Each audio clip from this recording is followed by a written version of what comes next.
pelaksanaan pekerjaan termasuk dari owner project tersebut. Jadi sifat dan objektivitas setiap komponen ini yang terlibat memiliki kepentingan berbeda yang apabila tidak dikelola dengan optimal akan menjadi potensi terjadinya perselisihan dalam berbagai bentuk dan kompleksitas yang dapat berpotensi terhadap peningkatan biaya construction dan keterlambatan penyelesaian pekerjaan. Jadi proyek ini sering mengalami keterlambatan yang berulang pada aspek yang dipengaruhi maupun faktor yang mempengaruhi. Jadi adapun faktor tersebut adalah material, tenaga kerja, akses ke lokasi proyek, kemudian pengawasan, pelaksanaan yang kurang tepat, dan kondisi lokasi proyek. Dan untuk faktor tak terduga seperti permasalahan hubungan kerja dan kontrak, kemudian kredibilitas kontraktor, kemudian kesalahan perencanaan karakteristik pemilik proyek, kemudian waiting time yang sangat lama dan faktor inkonsistensi desain proyek. Jadi untuk flowchart keterlambatan proyek seperti ini Bu untuk inputnya. Jadi faktor keterlambatan proyek dari sisi kontraktor sendiri. Jadi di prosesnya itu ada faktor sosial budaya, kemudian kenaikan harga material, kemudian kelangkaan material itu sendiri, kemudian faktor dari cuaca, yang terakhir terkait dengan insiden atau kecelakaan. Jadi kalau itu berarti direspon oleh owner, maka kalau iya maka memberikan penalti dan juga ada keterlambatan pembangunan gedung. Jadi kalau misalnya itu tidak, maka bisa ongoing project-nya. Jadi bisa dilakukan untuk output-nya adalah proses commissioning dan pemanfaatan gedungnya. Jadi problem informationnya untuk informasinya itu adalah target penyelesaian project tidak tepat waktu. Ini bisa jadi adalah masalah masalah keuangan dari kontraktor itu sendiri. Kemudian tidak terkoneksi dengan baik. Kemudian adanya insiden. Kemudian ada possibility yaitu terkait dengan perubahan atau variasi perintah kerja yang selalu berubah-ubah dan itu bisa memakan waktu yang lama. Kemudian uncertainty itu adanya perubahan biaya bahan dan tenaga kerja. Mungkin ada beberapa material-material yang tertentu yang tidak ada di Indonesia, jadi harus ekspor ke luar negeri. Untuk constraint-nya ini adalah terkait dengan mututas hubungan kerja dan kesalahan penjadwalan dan skill kompetensi dari pekerja itu sendiri. Untuk problem situation atau fishbone diagram terkait di materialnya yaitu kekurangan material. Jadi dan kualitas material tidak sesuai dengan spesifikasi apa yang ada di POG. Kemudian di machine itu kurang tersedia peralatan dan material bantu di tenaga kerja, demand-nya yaitu kurang keahlian tenaga kerja, kemudian produktivitas tenaga kerja yang sangat rendah, kemudian kurangnya jumlah tenaga kerja tidak sesuai. Kemudian di metode yaitu metode pelaksanaan yang tidak tepat, kemudian metode perencanaan yang tidak sesuai untuk environment-nya terkait dengan pemasaran dengan lingkungan sekitar dan intensitas curah hujan. Jadi goal settingnya adalah menekan variabel penyebab keterlambatan proyek itu sendiri. Dari hasil analisis faktor yang dipakai untuk mengetahui faktor-faktor penyebab keterlambatan pada proyek konstruksi gedung di pertambangan dapat disimpulkan adalah ada faktor material dan tenaga kerja, kemudian faktor pengawasan dan pelaksanaan yang kurang tepat, kemudian faktor tak terduga, faktor permasalahan hubungan kerja dan kontrak, kemudian kontrak kredibilitas kontraktor, kemudian faktor karakteristik pemilik proyek, kemudian faktor waiting time, kemudian faktor kesalahan perencanaan dan faktor inkonsistensi desain yang selalu berubah-ubah. Itu Bu, terima kasih. Baik, ada beberapa komentar dari saya ya. Yang pertama, untuk problem environment kembali redaksional dari influence dan constraint. Yang kedua, pada fishbone diagram ya, itu redaksional dari yang ada di kepala ikan itu juga masih kurang tepat ya. Lalu yang terakhir juga diperbaiki redaksional dari problem formulation. Itu ya, coba. Baik Bu, Ya, terima kasih Bu Enda. oke. Selanjutnya sudah.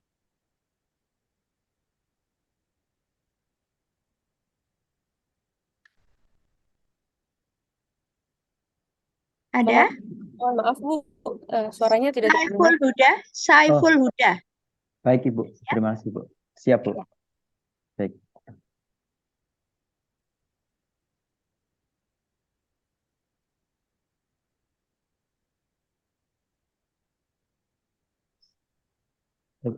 Terima kasih Ibu. Assalamualaikum. Selamat siang rekan-rekan semuanya. Pada kesempatan siang hari ini saya menyampaikan terkait identifikasi masalah inventory dan penjualan di sebuah minimarket dengan beberapa outline seperti tertayang. Yang pertama, tahapan formulasi yang saya lakukan adalah meliputi analisis sistem existing, kemudian yang kedua, di mana ini untuk menentukan ruang lingkup sistem dan pengumpulan datanya dan informasinya. Kemudian yang kedua, identifikasi masalah, di mana di sini berdasarkan data yang didapat, kita lakukan observasi potensi masalah yang muncul pada sistem existing. Kemudian yang ketiga, analisis formulasi problem untuk melihat problem situation maupun problem environment-nya. Kemudian analisis kebutuhan, kita di sini diharapkan sudah bisa mengetahui objektif dan constraint. Terakhir, alternatif model yang dalam upaya penyelesaian masalah tersebut. Telah tertayang bahwa ada berikut IPO flowchart untuk existing yang didapatkan. Yang pertama adalah sebagai informasi, sistem ini merupakan sistem existing di waralaba, di mana dia hanya menjual kebutuhan rumah tangga dan ATK untuk melayani hanya untuk penjualan tunai. Kemudian yang kedua, pelanggan hanya melakukan pengambilan sendiri pada rak yang sudah tersedia barangnya. Kemudian yang ketiga, pelanggan membayar ke kasir sesuai dengan jumlah barang yang dibeli. Kemudian kasir melakukan pencatatan barang pada program kasir, di mana program kasir hanya untuk pencetak nota penjualan saja. Kemudian nota penjualan dicetak rangkap 2 kali, yang satu masuk ke bagian penjualan, yang satu ke pelanggan. Kemudian yang selanjutnya bagian penjualan ini yang di merah ini, bagian penjualan melakukan pencatatan nota secara manual. Kemudian yang kedelapan, nota kedua diberikan kepada bagian gudang untuk membuat kartu stok. Nah, dari data observasi ini yang didapat, yang bisa dilihat ada 3, 1 data penjualan, kemudian data barang expired, serta data barang kosong pada pertengahan periode. Nah, pada sistem ini terdapat beberapa hal stakeholder lain atau kepentingan yang punya kepentingan lain, yaitu meliputi konsumen, kompetitor, supplier, stakeholder dan lainnya, yang tentunya dari lingkungan ini bisa jadi akan berdampak secara langsung ataupun tidak langsung terhadap sistem yang existing ada. Next. Kemudian untuk analisa environment-nya secara umum, beberapa pihak lain tadi yang berada di luar sistem yang mungkin akan memberikan dampak secara tidak langsung, yaitu meliputi konsumen, kompetitor, supplier, tracking, dan stakeholder. Tetapi ada dari lingkungan lain, dari lain yang mungkin tidak berdampak sama sekali terhadap sistem, yaitu jasa keuangan, kebijakan pemerintah, dan seterusnya. Untuk analisis problem situation-nya, setidaknya ada 3 hal yang didapatkan dari sistem existing, yaitu adanya input manual nota penjualan dari bagian penjualan. Yang kedua, adanya input manual kartu stok dari bagian gudang, dalam hal ini untuk inventory-nya. Kemudian yang ketiga, manajer menerima 2 laporan, yaitu laporan penjualan dan stok secara terpisah. Akibatnya laporan yang diberikan kepada manajer belum memberikan informasi mengenai penjualan per periode dan laporan persediaan yang real time. Hal ini karena laporan penjualan yang diberikan ke manajer hanya kopi nota penjualan. Kemudian selanjutnya sehingga manajer sulit mengetahui jumlah penjualan dan secara cepat, tepat, dan akurat sehingga evaluasi penjualan menjadi tertunda. Dari masalah identifikasi masalah tersebut, maka dalam slide ini akan saya sampaikan terkait analisis kebutuhan. Yang didapat dari data existing adalah ada 3 hal. Karena laporan tidak cepat sehingga pengambilan keputusan tidak cepat, maka adanya penurunan penjualan produk pada bulan tertentu. Kemudian yang kedua, adanya penumpukan produk expired pada bulan tertentu sehingga menjadi losses bagi si minimarket. Kemudian adanya produk kosong, ini berdampak pada konsumen dalam melakukan pembelian. Karena ada 3 hal yang didapatkan dan masalah tadi, maka diperlukan analisa kebutuhan. Ada 4, yaitu 1, laporan mengenai hasil penjualan, laporan mengenai hasil nilai persentase penjualan, laporan mengenai hasil mutasi barang, serta laporan mengenai hasil expired. Sehingga diharapkan minimarket perlu aplikasi yang dapat menghasilkan dan dapat membantu proses penjualan dan inventory sehingga minimarket atau manajer mampu melakukan evaluasi dan pengambilan keputusan secara cepat dan tepat. Yang terakhir dari kami, berdasarkan APO flowchart existing, maka ada beberapa perubahan khususnya di sisi proses. Pada garis yang kotak biru ini adalah fokus pada pembuatan laporan manajerial, meliputi pembuatan laporan penjualan, mutasi barang, dan expired barang dengan detail input proses outputnya yang sedikit dirubah dari IPO existing. Mungkin itu Ibu dan rekan-rekan semuanya yang dapat saya sampaikan terkait identifikasi masalah untuk inventory dan penjualan minimarket. Demikian, terima kasih. Assalamualaikum warahmatullahi wabarakatuh. Dari saya ya, problem situation dan problem environment itu perlu dilengkapi dengan rinciannya ya, mulai dari value urgency, kemudian struktur proses, lalu dan sebagainya. Jadi dirinci, kemudian dilengkapi dengan problem formulation statement. Mohon maaf Ibu, suaranya kurang jelas. Ya, jadi dari problem situation dan problem environment ini perlu dilengkapi dengan rincian masing-masing komponennya. Ya, mulai dari value, urgensi, kemudian struktur proses, lalu cost effect, problem environment-nya juga ya, dari constraint dirinci ya, lebih dirinci. Nah, kemudian juga di akhirnya itu justru flowchart itu harusnya di depan, tetapi di depan saya melihat prosesnya gimana gitu. Dan diakhiri dengan problem formulation statement, ya, dilengkapi dengan itu. Baik, Bu. Lili, Terima kasih, Bu. ada Lili Butiartanto? Ada, Bu. Ya, silakan. Mohon izin share screen. Ya.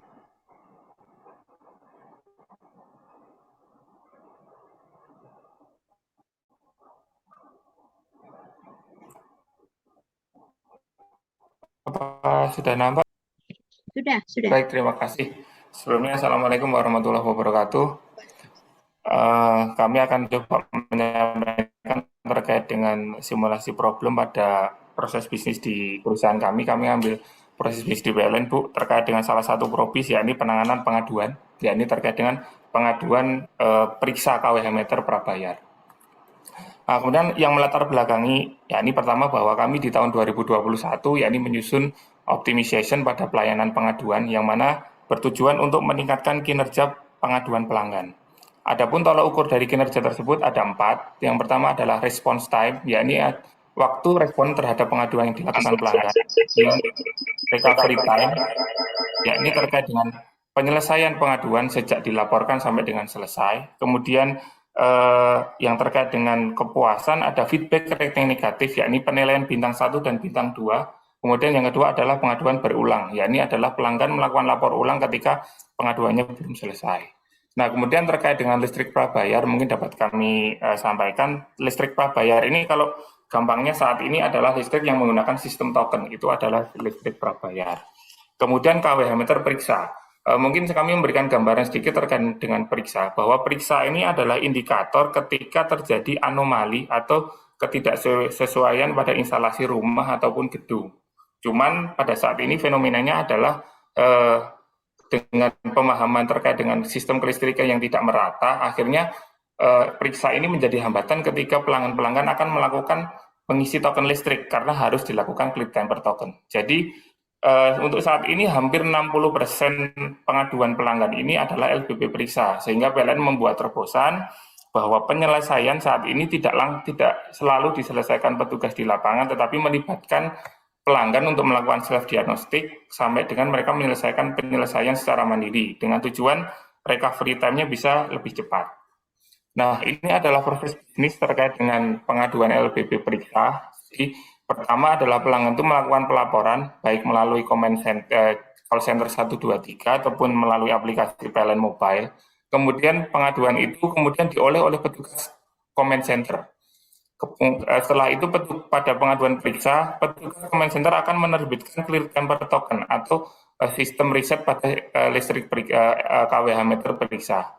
Nah, untuk tahap pertama ini akan langsung dikirimkan kepada pelanggan, baik melalui misalkan aplikasi PLN Mobile ataupun melalui SMS ataupun WhatsApp kepada pelanggan yang tidak lapor melalui aplikasi PLN Mobile. Nah, kemudian setelah pelanggan ini mereka diberikan panduan dan menyatakan mengerti, maka pengaduan ini akan diselesaikan oleh petugas. Tapi kalau misalkan pelanggan ini membutuhkan bantuan lebih lanjut, baru akan dihadirkan petugas yang akan menyelesaikan ke lapangan.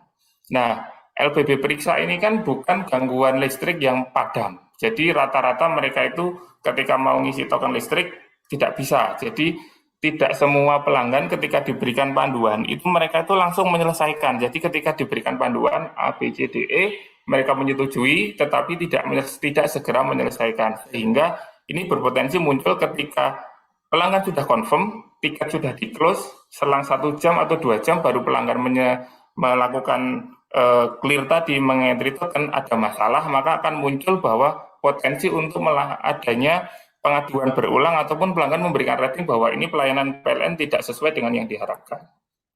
Nah, kemudian feedback diagram terkait dengan munculnya feedback rating negatif dan pengaduan berulang ini, yang pertama dari sisi main, bahwa kami ada petugas yang menangani, yakni comment center. Yang pertama, job desk mereka tidak hanya menangani pengaduan LBP periksa, tetapi juga menangani seluruh pengaduan yang ada di sistem PLN. Kemudian yang kedua, jumlahnya saat ini terbatas, jadi mungkin sebagai gambaran kalau kami di Surabaya, satu operator itu mereka menangani total pelanggan hampir mungkin 150.000 pelanggan, dengan total pengaduan dalam satu hari mungkin mencapai 300 sampai 450 pengaduan. Kemudian yang kedua dari metodenya bahwa clear token ini sudah diberikan, kemudian sistem konfirmasi ini masih dilakukan secara manual oleh petugas. Kemudian belum terintegrasi pada sistem pengaduan yang ada di PLN. Dari sisi mesin, yakni bahwa konfirmasi saat ini petugas kami diberikan tanggung jawab untuk melakukan feedback melalui telepon, melalui SMS, ataupun melakukan chatting di sosial media, tetapi memang belum ada nomor resmi korporat yang teridentifikasi bahwa itu adalah nomor korporasi PLN, sehingga ini ada berpotensi bahwa ini akan diabaikan oleh pelanggan. Kemudian kalau dari sisi environment-nya adalah sudah bertahun-tahun anggapan pengaduan ini selalu didatangi petugas, jadi tidak semua orang menerima bahwa pengaduan saat ini ada terobosan tidak melibatkan petugas ke lokasi. Kemudian yang kedua, tidak semua pelanggan sudah memahami terkait dengan aplikasi ataupun teknologi yang sudah berkembang saat ini.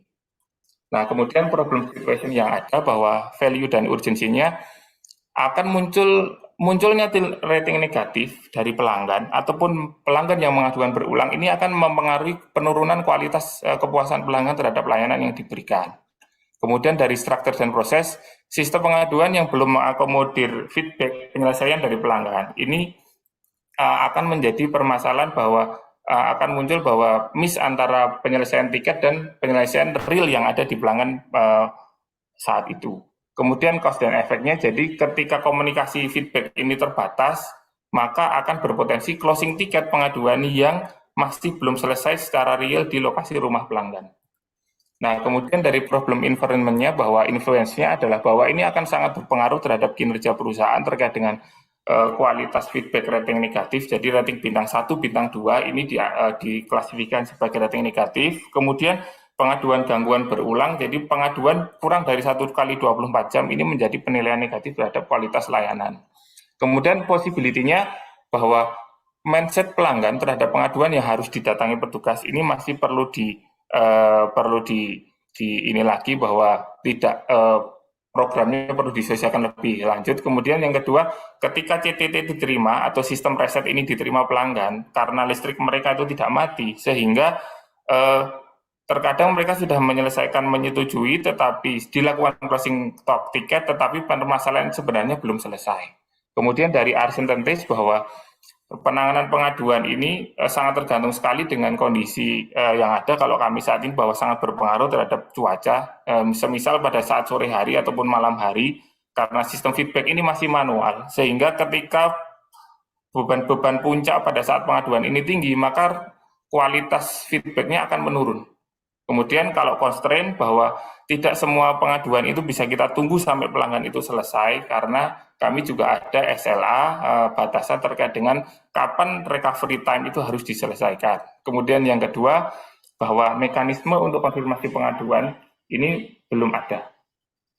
Hingga problem formulasinya bahwa terkait dengan pola perubahan pengaduan yang sebelumnya dilakukan dengan selalu menghadirkan petugas ke lokasi pelanggan, dan ini berlangsung selama bertahun-tahun, dan kemudian muncul terobosan baru bahwa pola melibatkan pelanggan untuk melakukan self-diagnostik dan bisa menyelesaikan penyelesaian secara mandiri. Bagaimana kita dapat menyusun sebuah sistem yang efisien, kemudian yang mudah dimengerti, dapat diimplementasikan dengan tujuan tadi adalah mempercepat recovery penyelesaian tanpa mengaruhi kualitas layanan yang diberikan kepada pelanggan. Mungkin demikian Bu Endah yang dapat kami sampaikan terkait dengan formulasi masalah yang ada di proses bisnis di perusahaan kami. Terima kasih. Wassalamualaikum warahmatullahi wabarakatuh. Waalaikumsalam. Baik, sudah cukup lengkap. Ada sedikit koreksi, yaitu coba cek lagi redaksional dari influence pada problem improvement ya. Itu aja. Baik Bu. Ya. Baik Bu Endah, terima kasih Bu.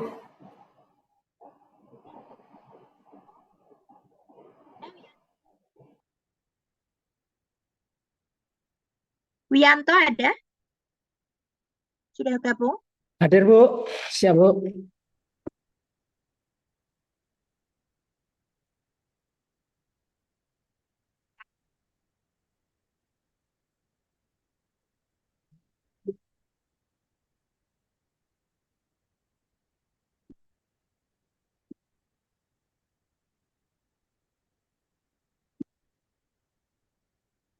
Apakah sudah terlihat layar saya Bu?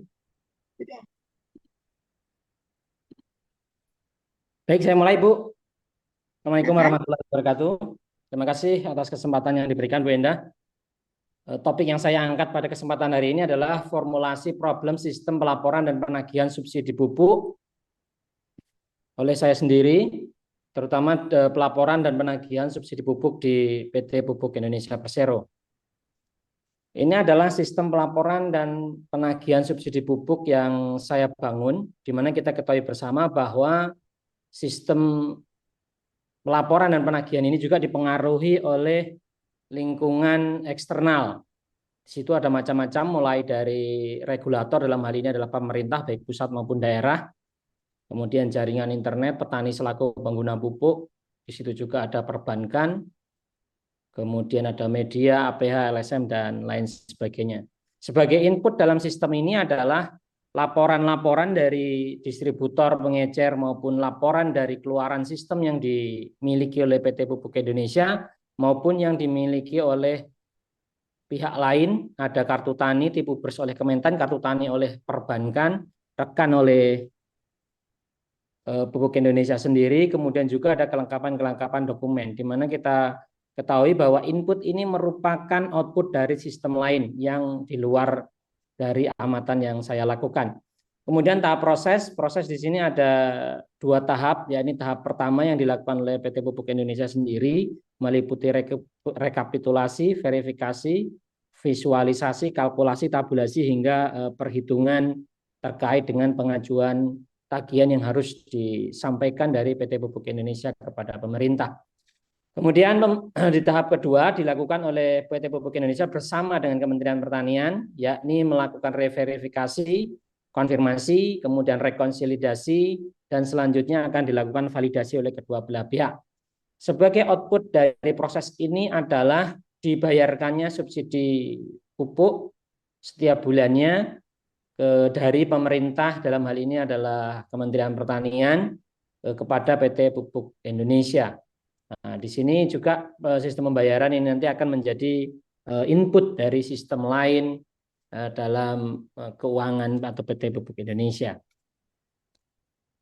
Ini adalah penjelasan dari yang saya sampaikan atas sistem yang saya bangun di atas. Kemudian formulasi problem dari simptom atau gejala yang ada pada sistem. Kalau dari sisi output kami bisa melihat bahwa di situ ada koreksi pembayaran ataupun keterlambatan pembayaran sebagai simptom masalah yang terjadi di sistem.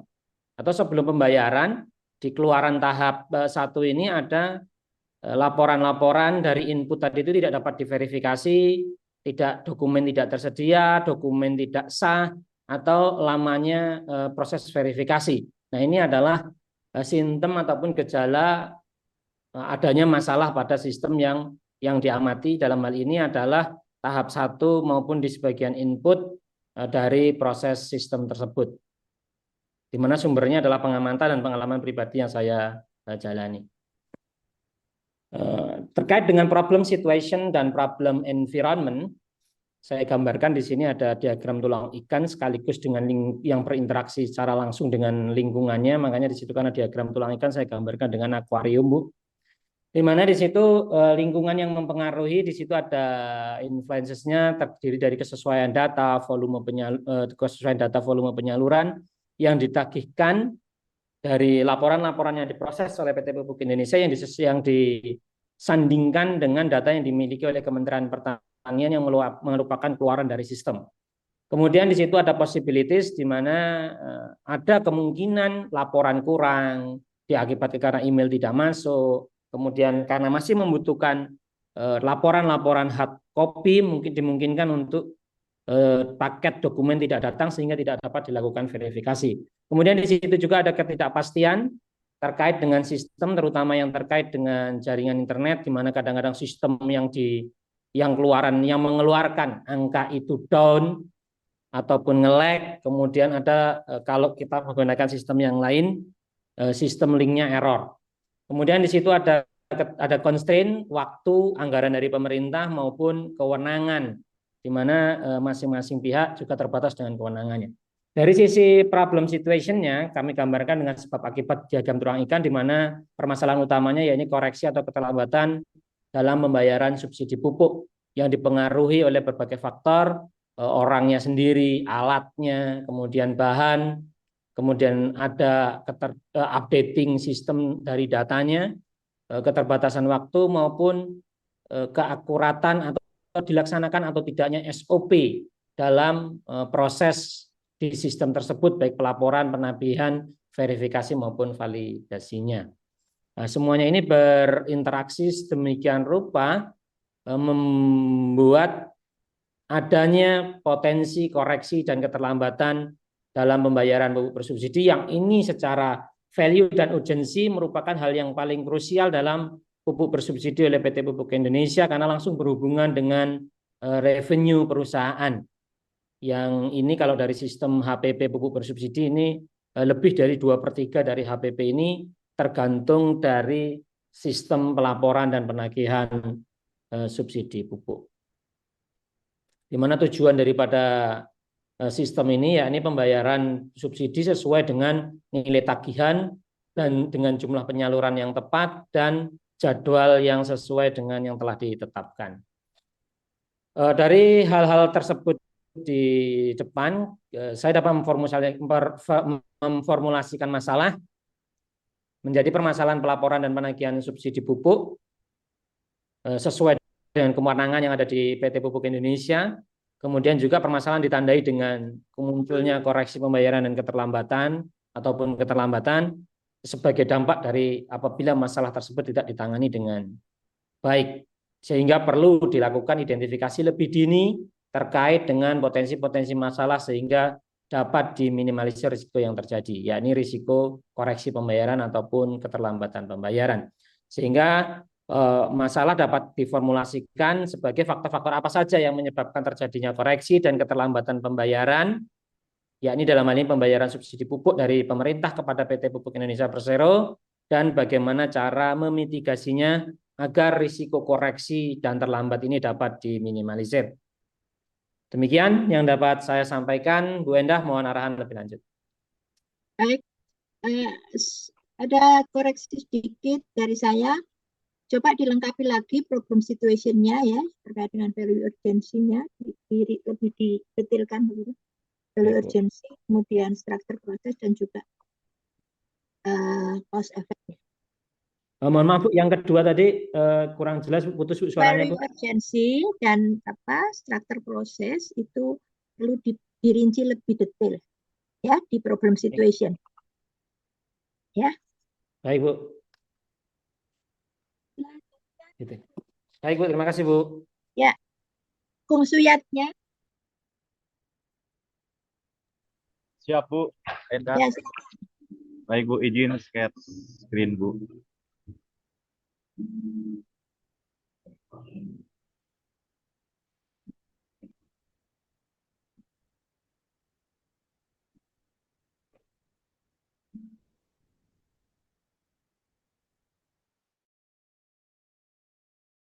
sudah.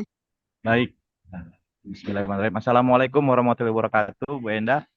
Rekan-rekan semuanya, izinkan saya Agung Suyatnya mempresentasikan identifikasi masalah tingkat mutu pelayanan atau TMP proses penyambungan listrik satu pas TR tegangan rendah tanpa perluasan jaringan di PLN ULP Besuki UP3 Situbondo. Sebelumnya, baik, di sisi pendahuluan ini saya berikan informasi Bu bahwa proses pelayanan kelistrikan yang ada di PLN ini ada 3, terdiri dari pasang baru, PB, penambahan daya, PD, dan penyambungan sementara, PS. Khusus untuk penyambungan pasang baru, sesuai dengan Permen ISDM nomor 18 tahun 2019 tentang tingkat mutu pelayanan atau TMP terkait dengan penyaluran tenaga listrik oleh PLN, disampaikan bahwa kecepatan pelayanan penyambungan itu terdiri dari 3. 5 hari tanpa perluasan, 15 hari dengan perluasan, dan 25 hari dengan perluasan penambahan trafo atau gardu. Serta disampaikan juga di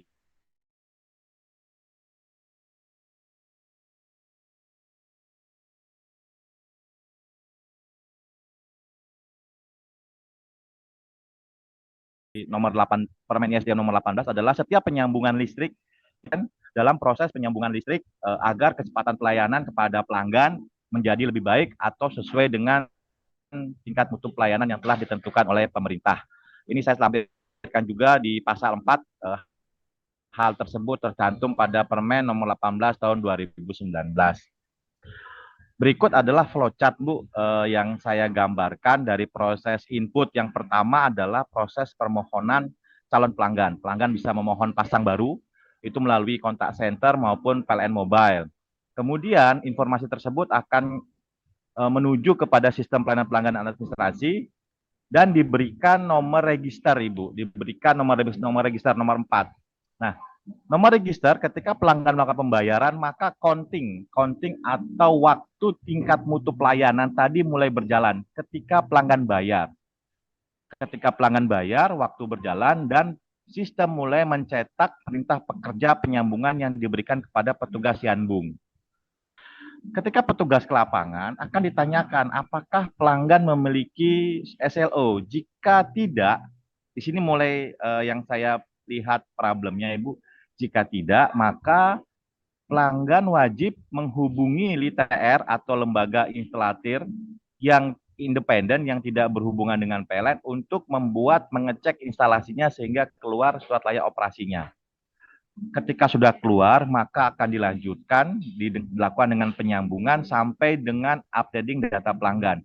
Nah, hal ini jika ada waktu yang tidak bisa dikendalikan oleh PLN ketika pelanggan tidak memiliki SLO karena berhubungan dengan pihak ketiga, yaitu lembaga instalatir yang dimana di luar dari PLN. Nah, berikut adalah fishbone-nya, Bu, yang saya gambarkan. Di fishbone ini, header-nya atau kepalanya adalah penyambungan yang tidak sesuai dengan tingkat mutu pelayanan atau TMP. Ada beberapa faktor yang lihat saya. Pertama adalah faktor petugas kami, petugas PLN, penyambungan. Yang pertama kurang disiplin, kurang terampil, tidak memenuhi standar. Kemudian dari sisi material, stok material kosong, seperti KWH meter, kabel itu kosong sehingga tidak bisa melakukan penyambungan. Kemudian dari sisi environment atau lingkungan, Bu, ketika penyambungan ini menjadi lambat, biasanya dari sisi lingkungan adalah cuaca, hujan, badai, sehingga tidak bisa diproses sesuai dengan tingkat mutu pelayanannya. Terus yang kedua adalah akses lokasi yang susah ditempuh oleh petugas, sehingga membutuhkan waktu lebih. Dan faktor terakhir, faktor proses ini yang saya gambarkan adalah yang pertama, faktornya adalah menunggu SLO jadi. Tadi ketika SLO belum jadi, maka kita menunggu sampai SLO tersebut jadi baru kita bisa pasang KWH-nya, dan SLO tersebut tidak di sisi PLN untuk mengeluarkan sertifikasinya.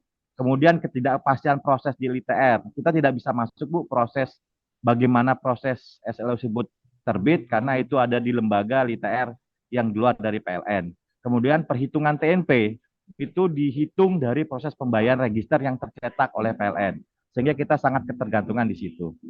Nah, di sini di problem identification-nya saya memisah tadi, Bu, yang pertama dari identifikasi masalah dari kurang disiplin, kurang terampil dan tidak memenuhi prosedur, faktor penyebabnya adalah petugas. Mitigasi yang saya berikan adalah memberikan reward atau punishment kepada tindak disiplin petugas, kemudian memberikan diklat pemantapan proses penyambungan, sosialisasi prosedur penyambungan sesuai SOP secara berkala kepada petugas penyambungan.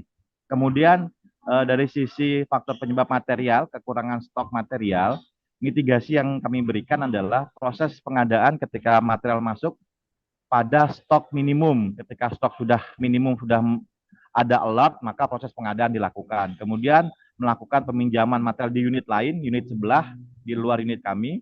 Kemudian melakukan memanfaatkan material bekas yang masih layak untuk digunakan. Nah, kemudian di sisi proses, dari menunggu proses SLO, ketidakpastian proses LITR, dan perhitungan TMP dihitung berdasarkan nomor register, di sini mitigasi yang kami gambarkan adalah bagaimana melakukan evaluasi SOP, alur proses penyambungan, dengan mengubah tercetaknya nomor register itu jika SLO sudah terbit, tidak seperti proses bisnis yang awal. Sehingga tingkat mutu pelayanan yang PLN berikan akan lebih terasa lebih pas. Kemudian di sisi environment adalah cuaca hujan dan lokasi. Mitigasi yang kita lakukan adalah memastikan pekerjaan sesuai K3L, keamanan K3L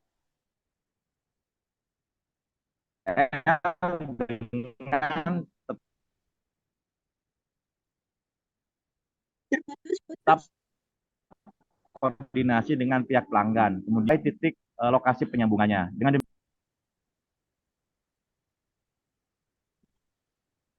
Halo Ibu, oke. Selanjutnya dari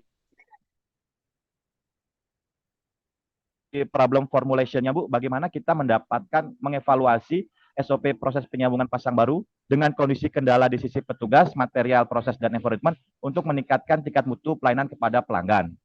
Di sini saya gambarkan flowchart yang baru, Ibu, yang saya gambarkan sendiri. Jadi ketika proses permohonan itu langsung ada ke pengecekan bahwa pelanggan apakah sudah memiliki surat layak operasi atau belum. Jika memang dia belum, maka nomor register tidak tercetak, tapi langsung diarahkan kepada sistem LITR untuk mencetak SLO-nya. Ketika nomor SLO-nya sudah terregister atau tercetak, baru masuk ke sistem untuk dicetak nomor register pembayarannya. Sehingga ketika pelanggan bayar, tidak lagi hambatan dari sisi PLN untuk menyambung kilometernya kepada pelanggan, sehingga pelayanan atau tingkat mutu pelayanan kami dapat terpenuhi. Demikian Ibu yang saya dapat sampaikan. Akhir kata, Assalamualaikum warahmatullahi wabarakatuh. Waalaikumsalam. Koreksi dari saya, Bapak komponen ini Mohon maaf Ibu, suaranya sekarang kurang jelas ya. ya. Jadi koreksi dari saya, tolong itu apa? Lebih dirinci ya, lebih didetailkan problem situation dan problem Siap Bu. environment-nya terkait dengan komponen-komponen yang ada. Ya, itu aja. Baik, terima kasih Bu Endah.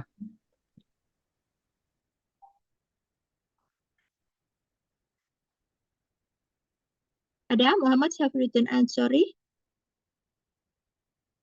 Sudah siap? Hadir, Bu. Ya. Siap, Bu, siap.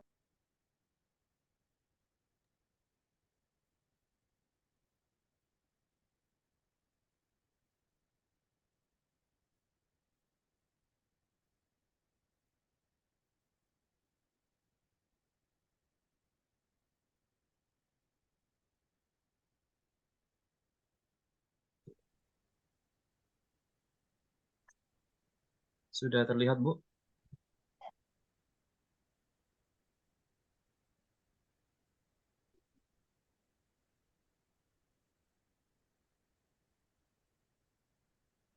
Halo, Bu Endah, sudah terlihat screen saya? Sudah, silakan. Silakan dimulai. Oke. Terima kasih teman-teman semua. Terima kasih Bu Endah. Assalamualaikum warahmatullahi wabarakatuh. Selamat siang. Di sini saya mengambil case yang umum. Namun pada dasarnya perlu additional feature yang pada prosesnya diperlukan additional feature. Sistemnya simple, tapi namun saya rasa teman-teman semua, rekan semua relate sih sama case ini. Sistemnya adalah sistem pemesanan kamar hotel, di mana flowchartnya dimulai dari start, mulai mencari hotel via internet. Ya, kalau ya menemukan hotel yang diinginkan, dapat. Kalau nggak selesai, menemukan hotel yang diinginkan, ya atau tidak. Kalau tidak, back lagi ke mencari hotel via internet. Kalau ya, dipesan. Kalau iya, pemesanan berhasil, proses pemesanan kamar hotel, menghasilkan data pesanan. Apakah akan pesan lagi? Jika iya, kembali ke proses decision memesan kamar hotel. Jika tidak, selesai. Nah, di sini decision yang saya ambil satu, yaitu mencari hotel via internet. Sebenarnya ini luas, bisa lewat search engine, e-commerce, travel agent online, dan lain sebagainya. Lalu bagaimana situasinya? Untuk display-nya ada mesin, material, people, dan methods. Mesinnya ada hardware, software, teknologi yang kurang memadai. Metodenya kadang-kadang fitur kurang lengkap, materialnya foto yang kurang jelas, kualitas foto yang buruk, review yang kadang-kadang kurang kredibel, dari people-nya kurangnya pengetahuan untuk menggunakan suatu program atau apps yang menimbulkan batal pemesanan. Untuk situation-nya ada value urgency, value-nya penting untuk memastikan ketersediaan kamar hotel saat perjalanan. Lalu apa urgensinya? Kecenderungan memesan kamar hotel itu cepat. Saya pengen cepat, singkat, dan enak. Cost effect-nya, cost-nya penambahan fitur untuk calon pelanggan mengambil keputusan. Intinya adalah decision making. Efeknya untuk memudahkan pelanggan. Bagaimana decision making tadi tidak hanya melalui foto. Struktur prosesnya, perancangan solusi yang baik untuk memberikan pengalaman pelanggan yang baik. Lalu harus mudah diakses dan terintegrasi baik pada platform pemesanan hotel online.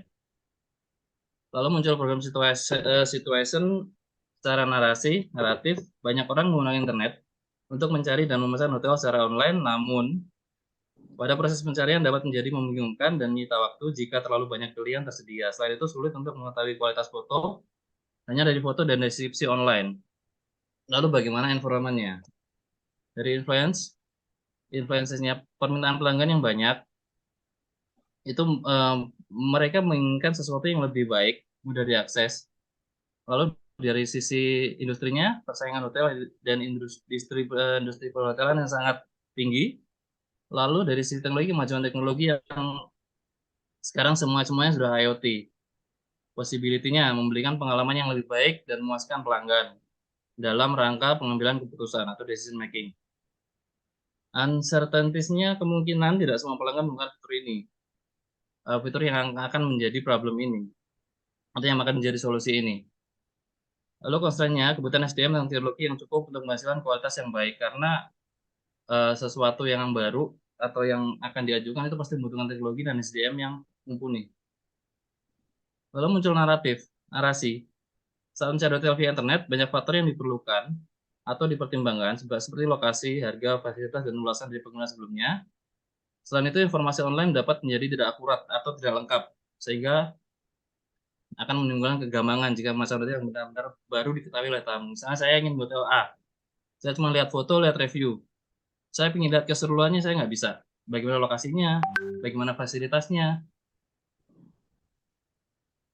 Lalu menimbulkan formulasi problem bagaimana cara meningkatkan efisiensi dan efektivitas proses pencarian hotel via internet dengan mempertimbangkan faktor seperti lokasi, harga, fasilitas, dan urusan pengguna, serta mengatasi keterbatasan informasi yang tidak akurat atau tidak lengkap, bahkan tidak lengkap, dengan mengimplementasikan solusi virtual tour dan foto 360 pada website penyedia layanan booking hotel online. Dengan implementasi ini, bisa menjadi additional value bagi penyedia layanan booking hotel online, bagi penyedia layanan atau travel agent. Bagi pengguna, ini akan mempermudah untuk mengetahui bagaimana kondisi hotel tersebut secara detail, apa saja fasilitasnya, bagaimana lokasinya, dan apa yang dilakukan jika menginap di sana. Nah, secara simpel, saya ingin menyampaikan sebuah solusi, karena waktunya masih ada, boleh Ibu? Nah, seperti ini mungkin nantinya virtual tour yang diberikan, yang dikerjakan untuk menyelesaikan problem tersebut. Jadi kita misalnya mau ke suatu hotel A, ini case-nya di Hotel Davom Fortune Malioboro. Misalnya kita mau lihat kolam renangnya seperti apa. Oh, di sini. Kalau cuma foto, kita hanya lihat still seperti ini. Lalu kalau kita punya virtual tour, kita bisa jalan-jalan. Nah, kita misalnya mau ke sini. Kita misalnya mau ada event di sini, kita butuh berapa orang, kita butuh berapa kursi. Tanpa kita ke lokasi pun, kita bisa langsung hadir secara virtual. Itulah kenapa dinamakan virtual tour. Selain itu juga kita bisa langsung lari ke, misalnya kamarnya seperti apa sih? Oh, seperti ini. Isinya seperti ini, A, B, C, D, segala macam. Nah, itu mungkin yang saya sampaikan. Terima kasih. Selamat siang. Assalamualaikum warahmatullahi wabarakatuh. Waalaikumsalam.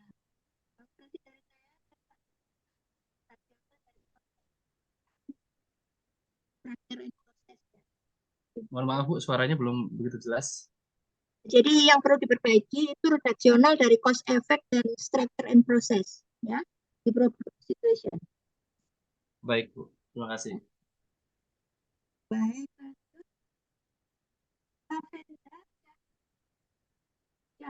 Lubis. Ya, hadir Bu. Ya, silakan. Izin share screen Bu. Ya.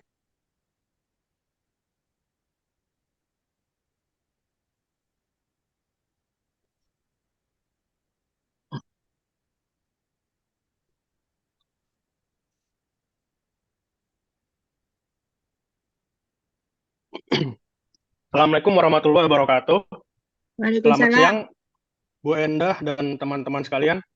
Saat ini saya akan mempresentasikan tentang tugas ASK saya, yakni formulasi problem di tempat kerja saya, yaitu perusahaan penyedia sistem parkir. Ini gambaran umum perusahaan saya, yaitu merupakan perusahaan teknologi software parkir yang dapat menjadi solusi untuk mewujudkan sistem parkir yang terintegrasi dengan teknologi terkini, yakni manless parking system, yang dimana transaksinya pun juga cashless payment. Berikut adalah IPO model proses bisnis dari sistem parkir, di mana inputnya adalah kendaraan datang di pintu masuk, lalu sistem membaca jenis kendaraan, kemudian pengendara itu menekan tombol karcis, dan software akan mengcapture plat nomor, lalu gate terbuka, dan software akan menyimpan data kendaraan di database.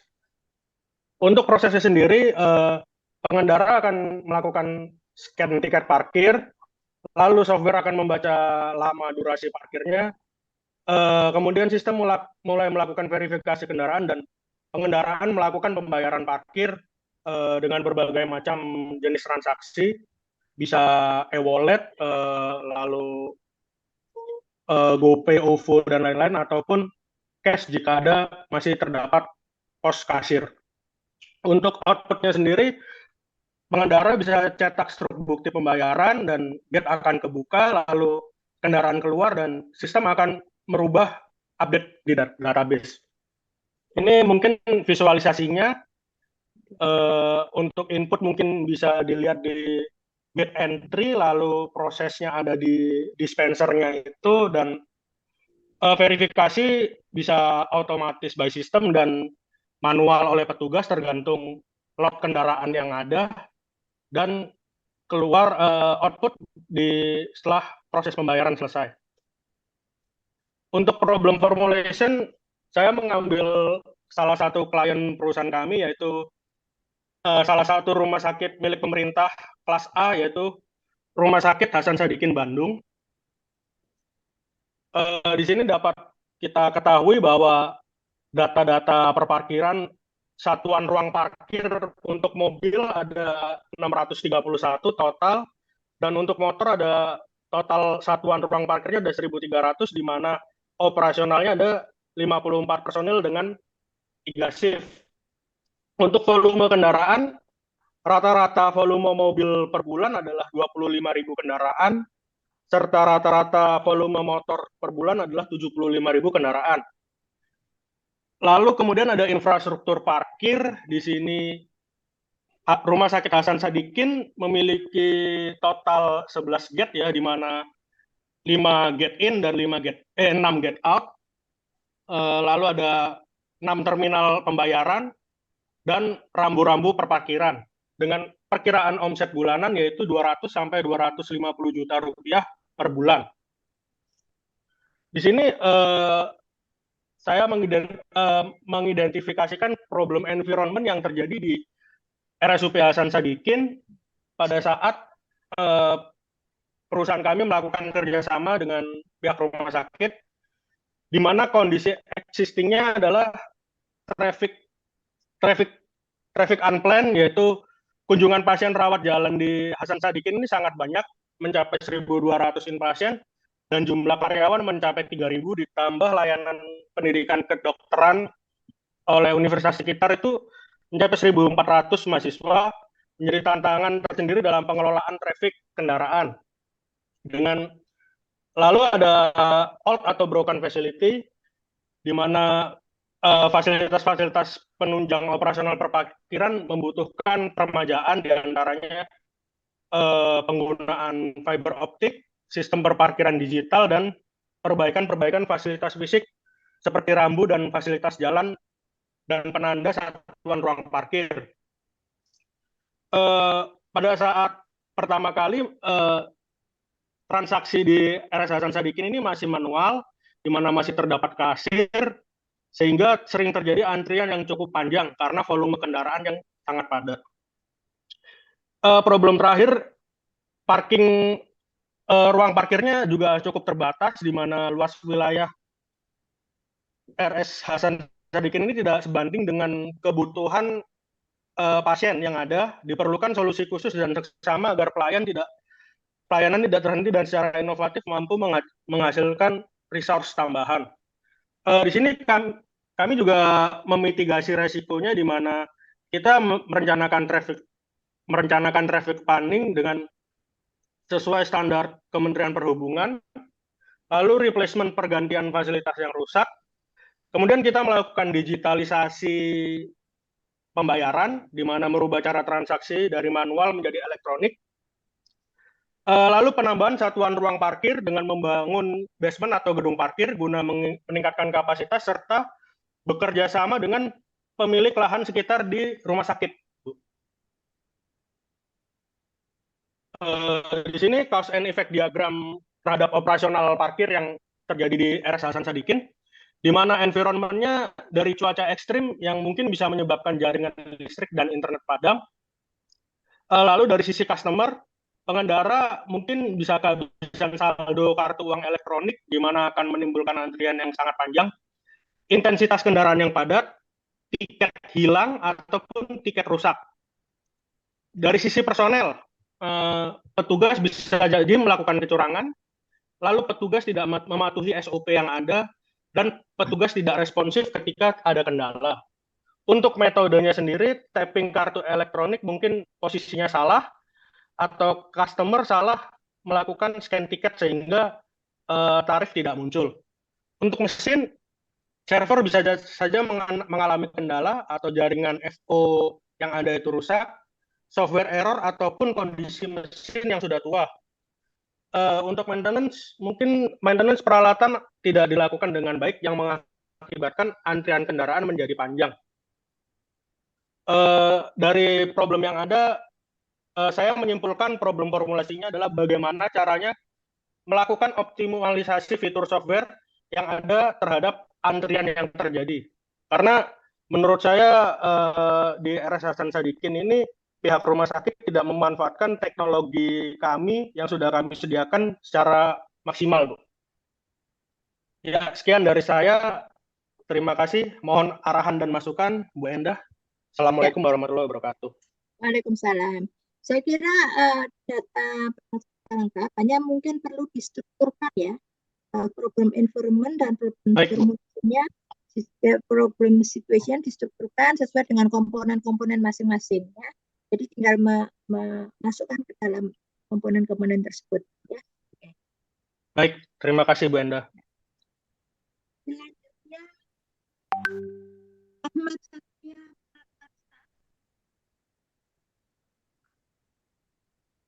Ahmad Satria Prakarsa. Baik, hadir. Silakan. Terima kasih Bu Endah, izin share screen.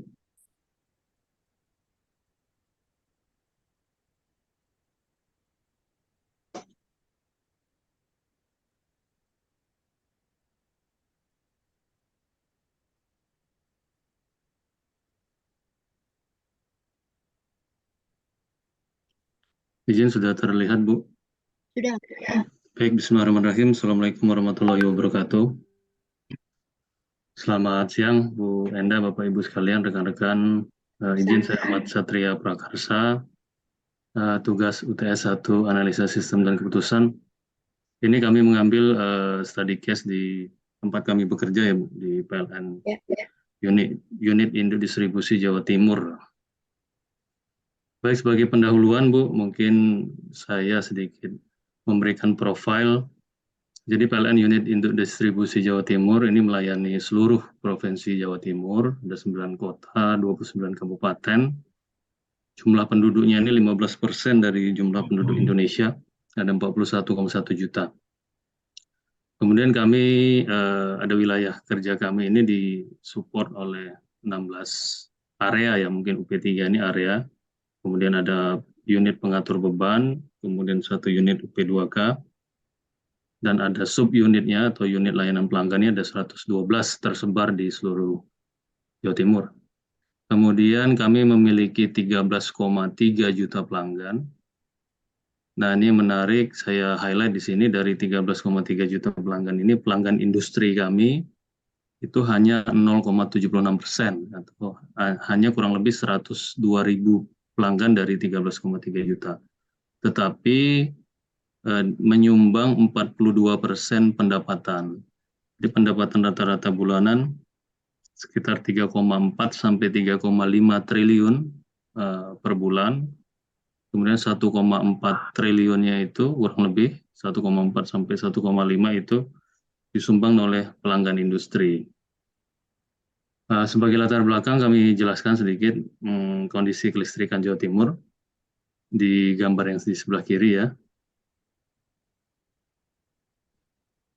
Saya pakai pointer. Jadi secara sistem kelistrikan saya coba jelaskan secara umum saja bahwa daya mampu di Provinsi Jawa Timur ini hampir 10.000 megawatt di tahun 2023. Nah, beban puncak atau pemakaian tertinggi itu sekitar 5.800 megawatt. Kemudian kita ada transfer ke tengah, kemudian transfer juga ke Bali ya, karena sudah interkoneksi sistem Jawa Bali.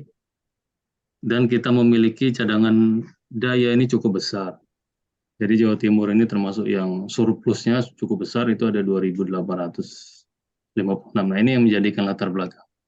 Kita memiliki surplus kurang lebih 2.800 megawatt. Sebagian besar pembangkit yang mensuplai atau sebagian pembangkit yang mensuplai itu adalah pembangkit swasta atau private ya, atau kami sebut itu IPP, jadi Independent Power Producer atau pembangkit swasta yang mana memberlakukan sistemnya take or pay, jadi pakai nggak pakai harus bayar. Kemudian kami informasikan juga rasio elektrifikasi di Jawa Timur sudah cukup tinggi, 99,44%, jadi hampir 100% semua sudah terlistriki, kurang lebih begitu ya. Mungkin hanya sisa 0,6 atau 0,5 sekian itu di kepulauan di Madura ya, Madura dan kepulauannya. Kemudian ini kaitannya nanti di problemnya bahwa kita punya surplus cukup besar, tetapi rasio elektrifikasi kita sudah sangat tinggi. Jadi untuk menjual dalam tanda kutip kelebihan surplus ini, konsentrasinya tidak lagi di pelanggan-pelanggan rumah tangga. Jadi kita harus menyasar pelanggan-pelanggan yang membutuhkan listrik cukup besar. Karena 2.800 megawatt ini kalau kita konversikan ke rumah tangga ini berarti kita kira-kira menyambung kurang lebih kalau satu rumah itu pakai 1 kilowatt, kita butuh menyambung 2.800.000 rumah. Jadi itu sangat tidak mungkin. Nah, kemudian secara sales target juga masih belum tercapai, 94%. Kemudian di Jawa Timur ini potensi pelanggan besar industri sangat tinggi. Nah, kemudian kita juga memiliki keterbatasan dalam investasi melayani pelanggan besar karena pengembangan industri ini membutuhkan investasi yang sangat besar, bahkan triliunan rupiah. Kemudian kita memiliki tools untuk melakukan probing atau marketing menggunakan aplikasi PLN Customer Relationship Management atau PLN CRM. Nah ini yang kami angkat jadi atau kita lihat sebagai content problem ya.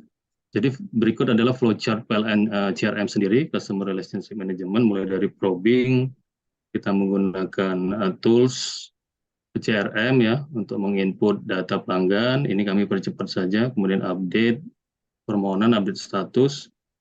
Ini kita masukkan kategori input ya sebagai melalui mobile sales, kemudian diproses di sistem AP2T namanya, aplikasi pelayanan pelanggan terpusat. Ini aplikasi internal PLN. Ini juga database-nya PLN. Kemudian diproses ke pelanggan. Kemudian pelanggan mendapatkan kode booking, kemudian calon pelanggan melakukan pembayaran. Jika pembayaran dilakukan, maka statusnya ada close won. Nah, jika tidak, maka artinya masuk ke dalam database yang belum menjadi pelanggan. Nah, ini yang kita atau kami highlight. PLN memiliki key account marketing atau yang saat ini kita sebut priority account eksekutif ya. Nah, PAE atau CAM ini memiliki keterbatasan dalam menganalisa kelayakan calon pelanggan besar. Nah, jadi dengan latar belakang yang saya sampaikan tadi, ini adalah flowchart PLN CRM khusus untuk pelanggan-pelanggan industri atau pelanggan-pelanggan priority yang kami sebut ya, pelanggan-pelanggan besar. Jadi PAE sendiri memiliki keterbatasan dalam menganalisa kelayakan calon pelanggan besar, sehingga terdapat risiko tinggi. Kalau kita salah dalam menganalisa atau melayani pelanggan akan ada risiko kerugian.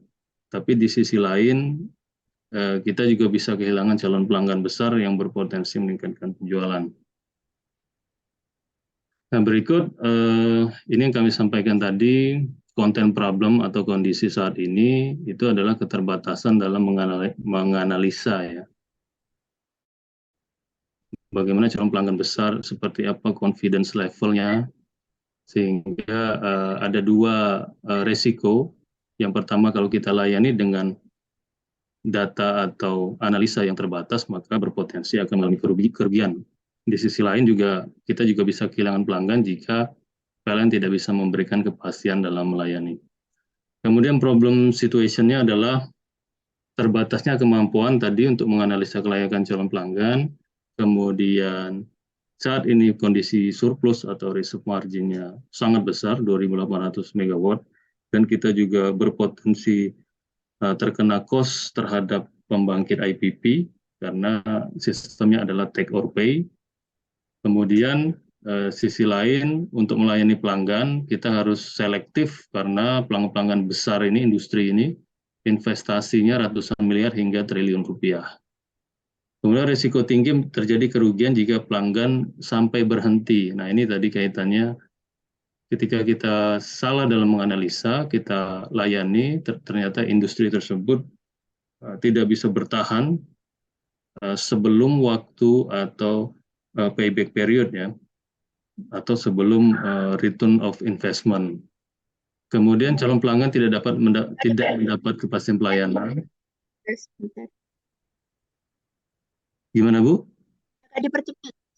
Oh baik, kami lanjutkan. Kemudian durasi waktu layanan TMP, kemudian kehilangan kesempatan menjual dan target penjualan tidak tercapai. Nah, problem environment-nya di tahun 2022 ini terdapat 11.500 pelanggan yang berhenti dengan kehilangan kesempatan menjual sekitar 8,6 miliar per bulan. Kemudian informasi calon pelanggan ini terbatas ya, ini di lingkungan, karena rata-rata adalah perusahaan asing. Kemudian jenis industrinya adalah baru, contohnya adalah smelter nikel menggunakan teknologi high pressure acid leaching atau HPAL. Nah, ini kondisi yang diharapkan nantinya dapat menganalisa kelayakan calon pelanggan dengan tingkat confidence level yang tinggi, menurunkan risiko kerugian, dan calon pelanggan dapat dilayani sesuai dengan requirement. Kemudian untuk analisis, kami menggunakan analisis USG ya, urgency, seriousness, dan growth. Nah, ini ada masalah-masalah yang kami angkat, kemudian kami lakukan secara kuantitatif dengan scoring. Kita lihat di sini scoring yang paling tinggi adalah keterbatasan dalam menganalisa kelayakan calon pelanggan.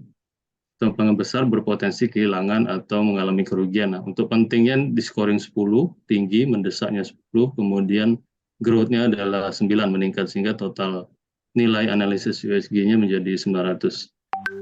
Mungkin itu Ibu Enda, terima kasih. Mohon masukan atau koreksinya. Ya. Baik, datanya saya kira sudah lengkap dan juga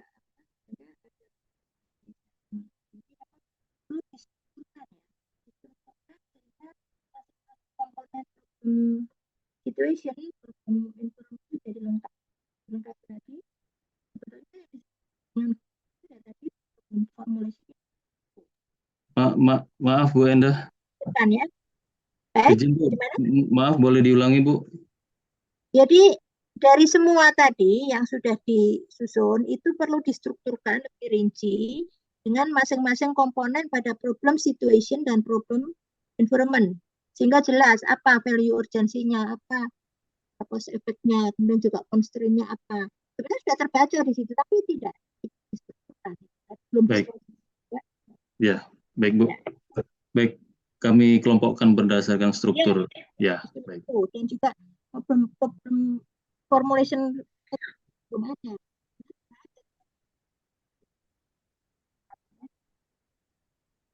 Baik. Baik Ibu, terima kasih.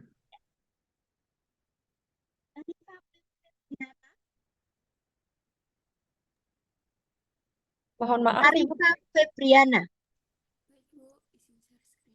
Sudah ada? Siap? Ada, Ibu. Siap.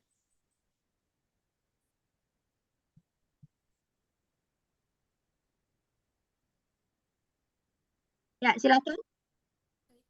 Bismillahirrahmanirrahim. Assalamualaikum warahmatullahi wabarakatuh. Selamat siang Bu Endah dan teman-teman sekalian. Saya mengambil topik proses rekrutmen karyawan pada PT XYZ. Latar belakang masalah, PT XYZ merupakan perusahaan manufaktur di mana dalam proses rekrutmen karyawan baru masih dilakukan secara konvensional.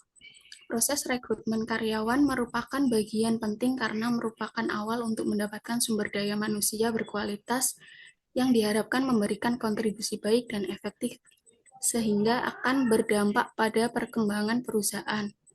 Untuk mengatasi permasalahan tersebut, maka diperlukan suatu sistem informasi rekrutmen karyawan yang dapat mengolah data dengan akurat, cepat, dan dapat diandalkan agar menjadi jawaban yang tepat untuk mengatasi permasalahan dalam rekrutan karyawan.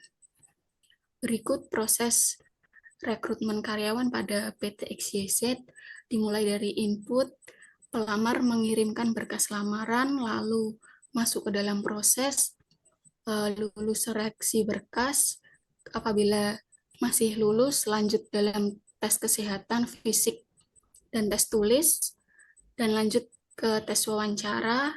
Setelah itu perjanjian kontrak sehingga karyawan bisa mulai bekerja. Dalam hal ini permasalahan terjadi pada proses alur pemberkasan. Selanjutnya fishbone diagram. Dari sisi distribusi ada berkas pelamar hilang dan berkas pelamar rusak yang dapat berhubungan dalam alur proses karena belum adanya sistem. Lalu dari sisi environment terjadinya alur yang panjang sehingga dapat berhubungan dengan sisi waktu, menghabiskan banyak waktu, dan dalam sisi manusia, karyawan terkadang kurang teliti dan kurang tanggung jawab, sehingga berhubungan dengan sisi data, kemungkinan dapat terjadi kesalahan data dan tidak akuratnya data, maka sering terjadi berkas lamaran rusak atau hilang, masih kurang efisiensi dalam pencarian data pelamar dan tumpukan berkas lamaran. Selanjutnya, identifikasi masalah. Yang pertama, value dan urgensi dalam problem situation. Perusahaan kesulitan dalam pencarian pelamar berdasarkan kebutuhan perusahaan. Yang kedua, cause dan effect. Sering terjadi berkas pelamar yang terselip atau hilang. Dan yang ketiga, struktur dan proses. Pelamar tidak dapat mengetahui status pelamar sampai proses mana. Selanjutnya, problem environment. Yang pertama, influence. Data yang disimpan dalam bentuk Microsoft Word atau Microsoft Excel sangat rentan terjadi penduplikasian data.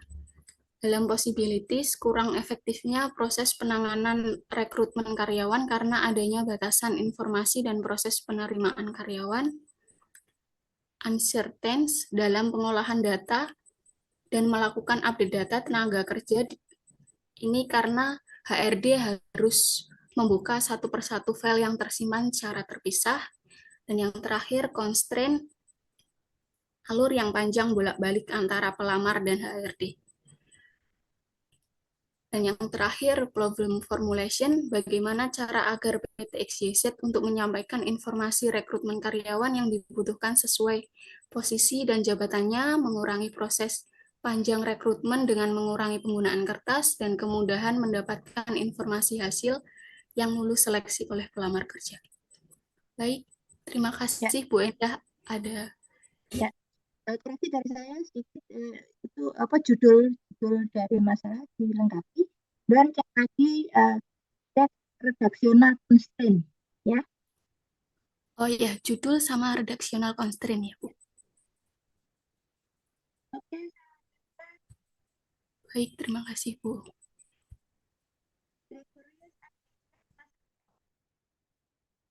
Gregorius sudah siap?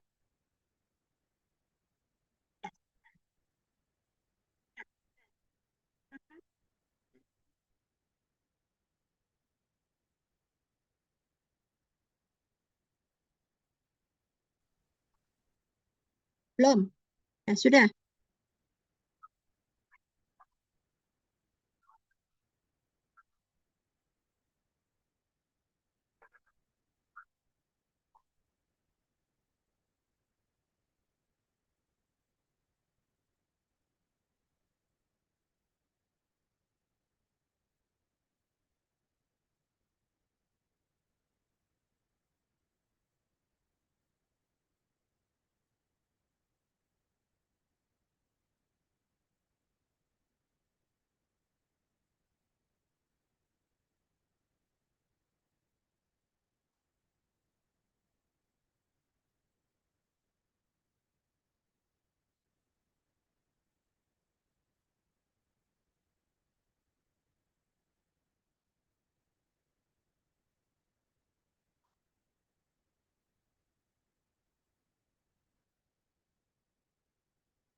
Skripsi dari saya.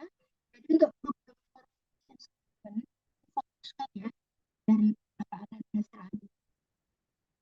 Dari hasil analisa untuk problem formulation nanti dikerucutkan di dalam satu redactional problem formulation statement, begitu ya.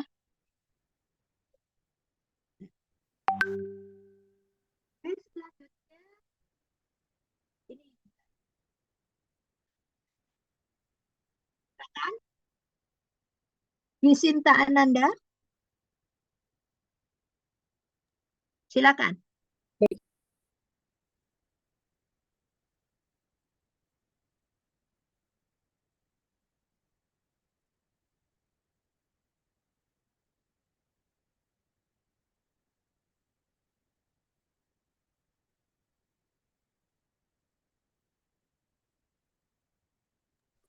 Apakah sudah terlihat, Ibu? Sudah, silakan lanjut. Oh ya. Selamat siang rekan-rekan semua, selamat siang Ibu Endah. Hari ini saya akan menjelaskan mengenai identifikasi masalah pada aktivitas pekerja karyawan Nanda Gift and Souvenir. Yang dimana Nanda Gift and Souvenir adalah bisnis retail yang saya kelola. Sebelum saya memaparkan lebih lanjut, saya akan berterima kasih kepada Ibu Endah sebagai dosen pengampu di mata kuliah ini atas segala insight yang telah diberikan. Saya juga sebagai penyusun di materi hari ini, lalu kita langsung masuk ke dalam materinya, di mana persaingan usaha saat ini semakin tinggi dengan berkembangnya berbagai jenis keilmuan dan teknologi. Perusahaan-perusahaan harus terus-menerus meningkatkan kemampuan baik dalam hal kemampuan teknologi maupun dalam hal kemampuan manajerial perusahaan.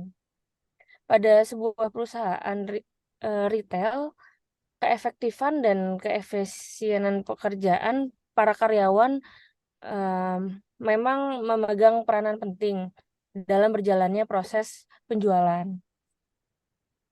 Meskipun suatu usaha dapat berupaya untuk memaksimalkan keefektifan dan keefisienan karyawan-karyawannya, namun tidak akan luput dari human error yang dapat mengganggu proses distribusi perusahaan.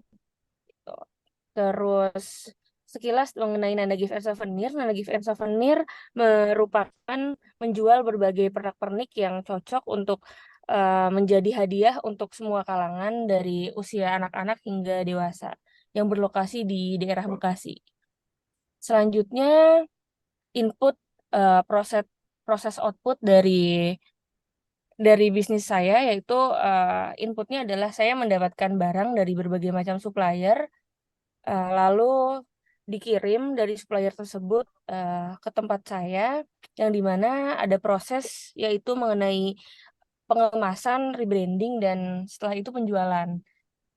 Pengemasan di sini yang dimaksudkan adalah ketika barang dari pabrik itu datang, itu kita tidak berupa barang yang siap display gitu. Jadi barang-barang tersebut harus dikemas secara menarik agar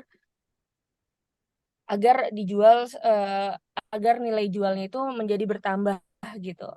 Selanjutnya adalah rebranding. Rebranding ini adalah kita kerjasama kepada perusahaan untuk membeli lisensi gitu, yang dimana barang-barang perusahaan tersebut belum diberikan label ketika dikirim ke toko saya, dan ketika di toko saya berikan label gitu.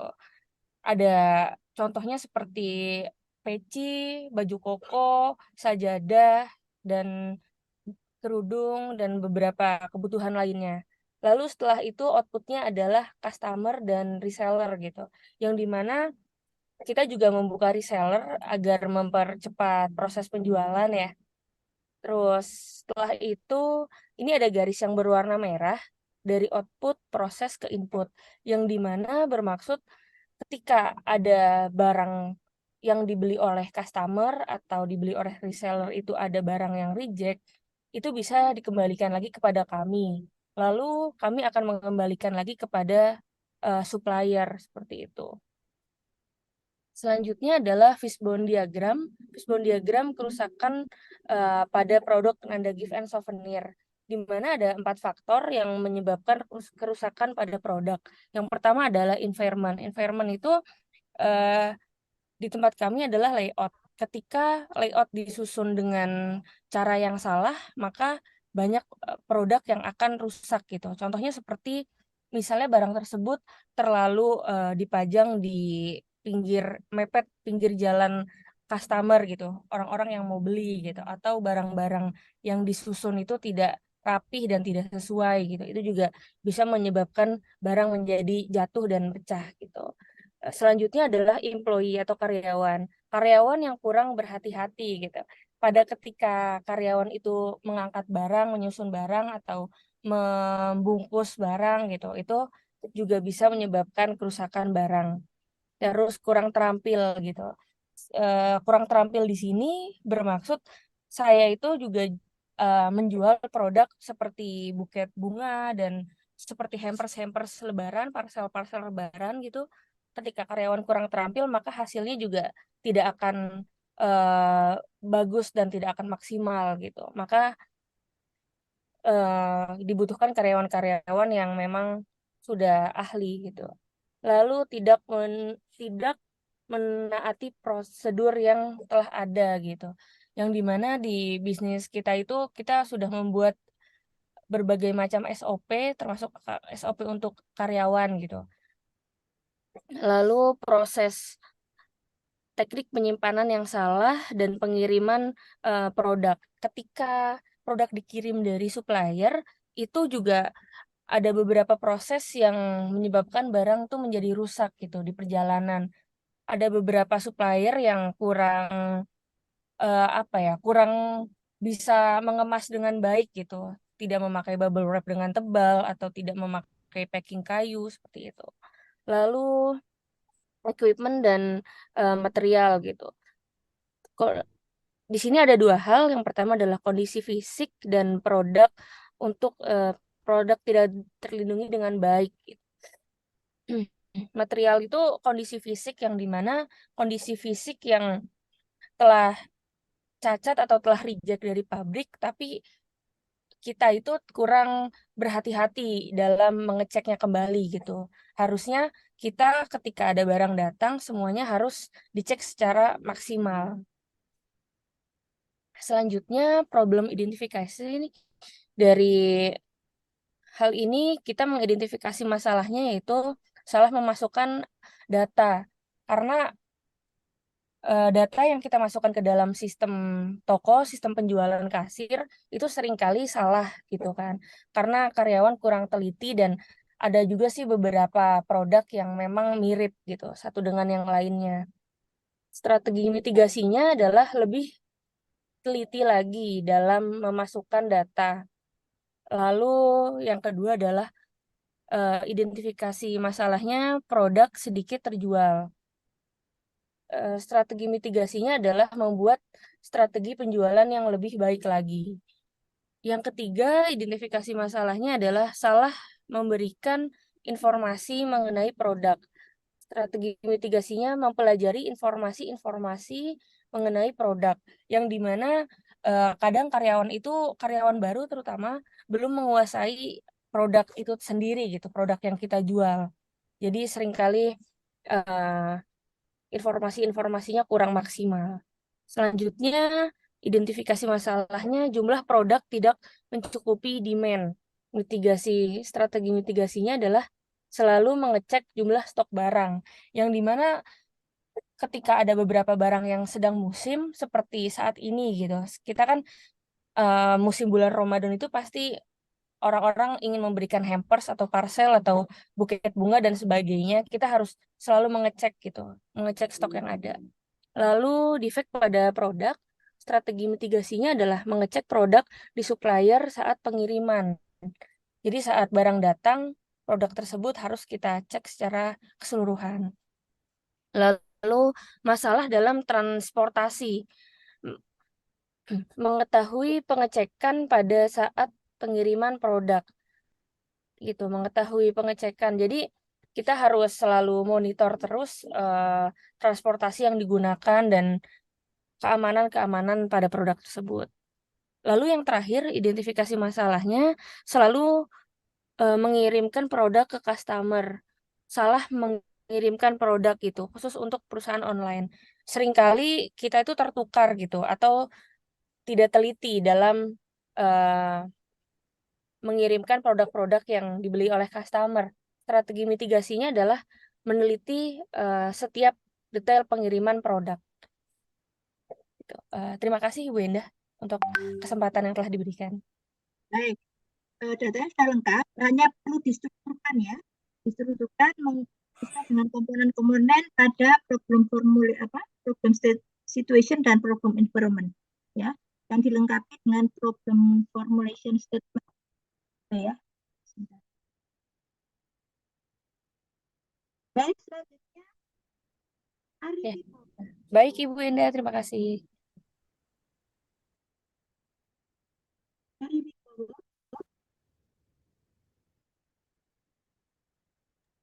Baik, Assalamualaikum warahmatullahi wabarakatuh. Sudah terlihat Ibu? Ya, sudah.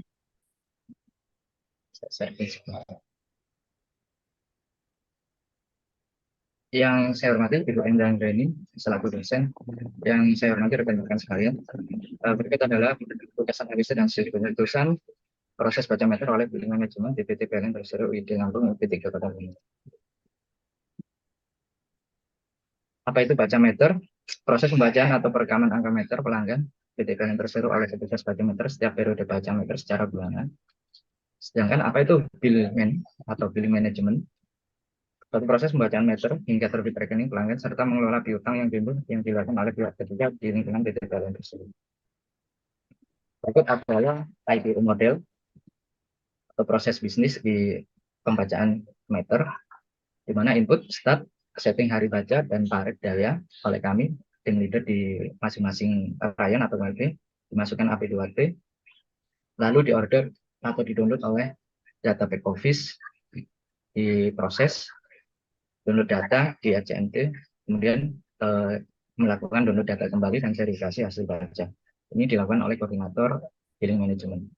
Kemudian sebagai output adalah petugas melakukan baca meter sesuai dengan order yang diberikan, yang sudah di-download, yang disebar oleh teman-teman koordinator masing-masing ryan. Untuk kemudian di-upload data hasil baca meternya, kemudian disebar kembali, diproses balik ke ACMT, lalu dilakukan verifikasi dan dinyatakan sah oleh tim leader masing-masing WP atau ryan, lalu terbit rekening. Ternyata di simbol ini, di simbol hasil verifikasi hasil baca, itu terjadi masalah yang menyebabkan proses baca meter juga menjadi masalah. Problem environment-nya seperti apa? Apa yang terpengaruh? Yang pertama adalah key performance indikator perusahaan untuk koreksi rekening setiap tahun semakin kecil. Kedua, penjualan perusahaan setiap tahun dituntut semakin meningkat.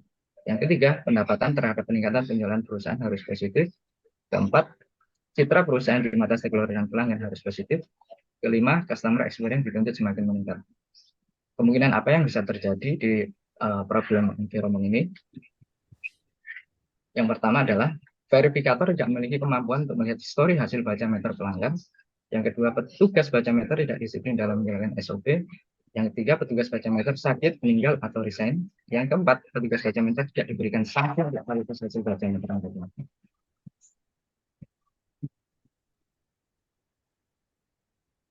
Uncertainties atau hal-hal yang tidak diinginkan atau sesuatu yang bisa terjadi kapan saja. Yang pertama adalah peraturan social distancing oleh pemerintah yang membatasi akses petugas baca meter di lokasi pelanggan. Yang kedua adalah privasi pelanggan, di mana pelanggan di mana tidak bisa atau tidak mau lokasi atau tempat tinggalnya dimasukin oleh orang lain atau petugas baca meter kami. Yang ketiga terjadi force majeure seperti banjir, longsor, hingga akses ke pelanggan dibatasi. Terus constraint, apa yang menjadi constraint adalah yang pertama, peraturan perusahaan yang tidak bisa mengganti petugas baca meter yang sudah meninggal atau resign. Yang kedua, verifikator tidak memiliki kompetensi menganalisa hasil baca. Yang ketiga, petugas baca meter tidak berintegritas. Yang keempat, bencana alam. Yang kelima, perusahaan pelaksana bimbingan tidak tegas terhadap petugasnya. Bagaimana dengan problem situation, di mana structure and process, di sini ada dua role yang terlibat. Role verifikator, dalam proses upload data, verifikator ini tidak memperhatikan histori pembacaan pelanggan. Di mana secara flow, hasil baca diverifikasi hasil baca oleh verifikator, diupload data, dan dilakukan pengesahan. Ini simpul yang sebelumnya saya jelaskan. Yang kedua adalah role yang terlibat adalah koordinator, di mana koordinator ini tidak ada monitoring atau validasi terhadap data hasil baca yang telah diverifikasi.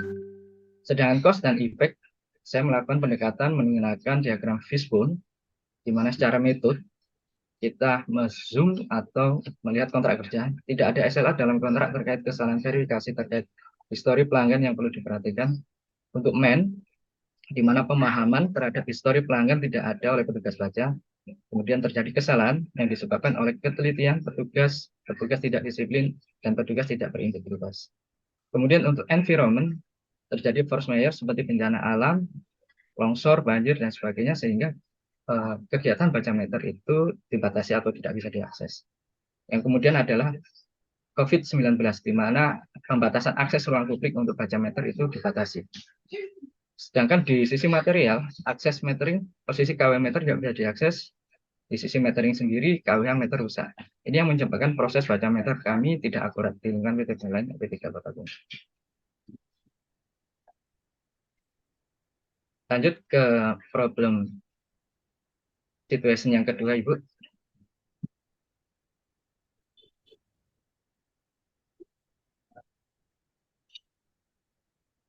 Ya, value dan urgency, saya menggunakan USG Analyze, di mana ada 3 item yang menurut saya perlu kita kaji untuk value dan urgency-nya. Yang pertama, verifikasi hasil baca buruk, yang kedua salah baca, yang ketiga tidak dibaca.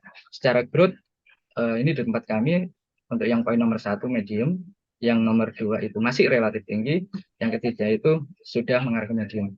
Untuk tingkat keseriusannya, masing-masing item, semua item adalah tinggi untuk ditindaklanjuti. Sedangkan untuk urgensi, itu semuanya kami kategorikan tinggi.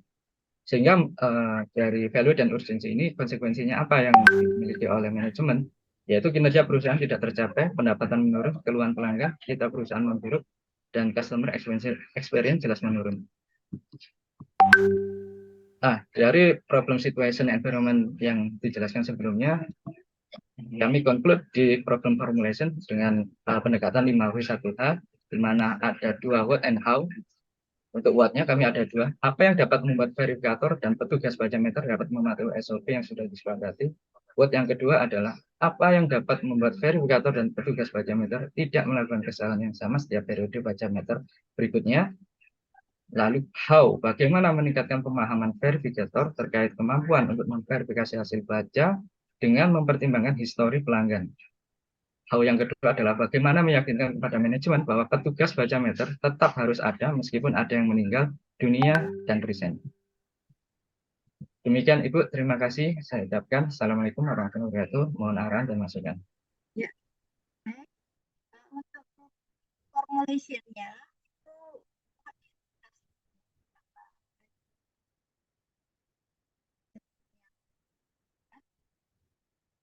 untuk baik, ini satu lagi ya. Suaranya Bu hilang Bu, mohon maaf Bu. Ya, tadi sudah bisa didengar apa yang saya koreksi sampaikan. Putus-putus Bu. Untuk formulation coba diintegrasikan sehingga menjadi satu redaksional yang komprehensif yang utuh begitu ya. Ini kan ada beberapa ya. Siap. Jadi satu kalimat utuh Bu ya. Jadi statement utuh ya Pak. Iya. Siap Bu. Yang terakhir Nugraha. Oke, siap Bu. Ya, silakan. Saya izin share screen. Ya. Apakah sudah terlihat Bu? Sudah. Oke, selamat siang Bu Indah dan rekan-rekan. Kali ini saya akan mengangkat masalah information terutama di startup mengenai proses development dan proses rilis fitur aplikasi dan web. Jadi, ya untuk study case-nya saya ambil dari tempat lama perusahaan saya. Jadi ini salah satu startup yang bergerak pada bidang jasa dan service. Produk utamanya ada 2. ada aplikasi, dan satunya berupa web. Nah, untuk flowchart bagaimana proses develop aplikasi webnya, yang pertama dari tim produk, lakukan brainstorming untuk mengembangkan fitur-fitur aplikasi, kemudian membuat dokumen spesifikasinya untuk program-program fitur baru agar nanti disampaikan ke programmer, kemudian memasukkan tas dan tugas-tugasnya ke backlog agar dijadwalkan pada sprint yang telah ditentukan. Nah, setelah itu programmer atau software engineer mengerjakan tas sesuai backlog yang ditentukan. Nah, jika tasnya sudah selesai, maka akan dicek oleh tim QA untuk dicek apakah fitur-fitur tersebut sesuai dengan dokumentasi, sesuai dengan ketentuan dari tim produk atau tidak. Nah, jika tidak sesuai, maka akan dicatat lagi gimana actual condition dan expected condition, atau apa yang kurang, apa yang belum sesuai, dan dimasukkan lagi ke dalam tas atau backlog, dan nanti akan dikerjakan ke tim programmer lagi. Nah, jika fiturnya sudah sesuai, maka akan dilaporkan jika sudah sesuai spesifikasi, dan kemudian akan melakukan penjadwalan rilis fitur baru dalam aplikasi, dan kemudian tim software engineer akan merilis fitur tersebut. Nah, masalah yang saya angkat pertama adalah masalah pelambatan rilis fitur aplikasi dan atau web ini. Nah, kenapa? Karena sebagai contoh real, kemarin waktu kita mengejar MVP atau minimum viable product, jadi gimana produk dengan fitur yang minim agar sampai ke investor itu namanya MVP dalam 3 bulan sesuai dengan fitur yang disepakati dan bug free. Tapi ternyata kondisinya yang terjadi MVP itu baru terkejar setelah 5 bulan, dan itu masih banyak bug. Jadi saya merasa ini salah satu problem terbesar yang ada di case ini. Nah, untuk problem formulation-nya dari respon diagram, kebalikannya ada kelambatan list fitur aplikasi dan web. Kemudian masalah utama dari manpower, ada kemampuan programmer yang kurang, kemudian kemampuan yang tidak sama, serta jumlahnya programmer yang kurang. Seingat saya terakhir hanya ada 5 atau 4 programmer, itu back-end dan front-end, itu cukup sedikit. Terus kemudian juga ada teknologi equipment yang kadang framework software tidak support di beberapa kondisi. Kemudian ada proses mengenai fitur-fitur yang disediakan masih banyak bug. Dan juga karena ada bug tadi menumpuk, maka kembali lagi tasnya, listnya akan semakin banyak, dan akhirnya backlog-nya menumpuk pada sprint. Kemudian mengenai environment-nya, kemungkinan ada terjadi cloud server yang down, serta wifi dan listrik yang padam. Nah, untuk problem situasinya pertama, value dan urgency. Untuk urgency sangat urgent karena berpengaruh terhadap penjualan dan keputusan investor. Aplikasi tidak akan bisa dijual kalau misalnya aplikasi banyak bug dan tidak sesuai dengan jadwal yang ditentukan. Dan investor bisa saja lari. Karena kan mereka juga masih angel investor, jadi tidak sesuai dengan target, maka mereka bisa saja menarik uang dan kemudian lari dari investasi startup ini. Kemudian cause and effect-nya, cause-nya adalah fitur yang banyak bug dan programmer yang kurang secara kualitas maupun kualitas. Dan ini akan berefek pada tim marketing dan sales yang tidak bisa menjual. Dan akhirnya kepuasan user juga berkurang karena tadi yang dihasilkan, yang tadi juga masih banyak bug. Kemudian mengenai structure and process, sebelumnya ada proses pengerjaan backlog oleh programmer, dan setelahnya ada penjualan oleh tim marketing dan sales.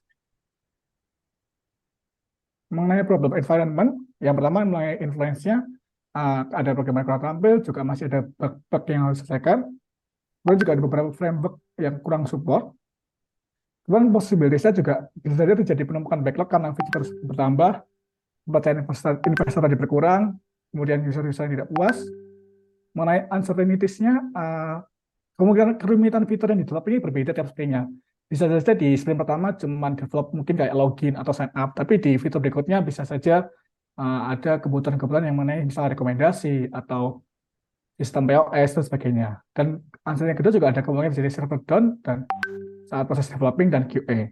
Kemudian mengenai concern ada dana yang terbatas dari investor, dan juga karena masih dalam minim penjualan, jadi susah untuk menambah jumlah programmer serta manpower lainnya. Jadi dapat saya simpulkan problem informasinya adalah bagaimana meningkatkan kemampuan programmer dan mengoptimalkan penjadwalan backlog pada sprint untuk meminimalisir keterlambatan proses rilis fitur aplikasi dan web. Sekian presentasi dari saya. Terima kasih Bu Endah. Mohon masukannya. Ya, baik. Ada sedikit koreksi untuk structure and process ya. Redaksionalnya coba dicek. Untuk structure and process di. Oke, siap Bu.